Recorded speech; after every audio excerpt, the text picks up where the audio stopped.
This is how you can import custom fonts inside Scratch itself. The default Scratch costume editor has options for just 9 fonts, and to be honest, most of these kind of suck. I'll share 2 different ways for getting your custom fonts inside Scratch. For method number 1, you can visit the website in my description. This is a tool created by Haven that gives you access to a much larger variety of fonts. You can really just enter the text that you want and choose the font as well. In my case, I'll go ahead with Comic Sans.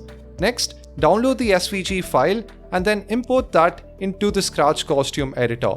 And that's it. You should have customizable text as well that you can edit to your satisfaction. The only real drawback to this method is that you can't get your own specific font inside Scratch and are kind of bounded by the ones that are available. So for that, here's method number 2.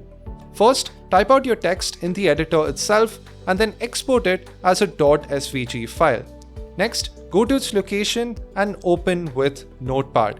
After this, change the bottom font family attribute to refer to the font that you'd like.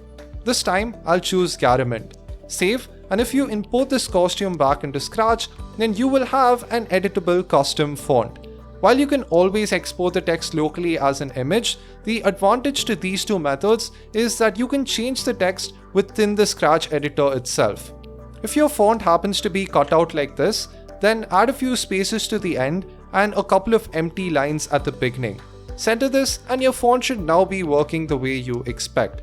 This isn't perfect, but it's the best workaround to Scratch's limitations. It is important to note, however, that the user would be able to see this custom font only if they also have the font downloaded on their computer. So use this trick keeping that in mind.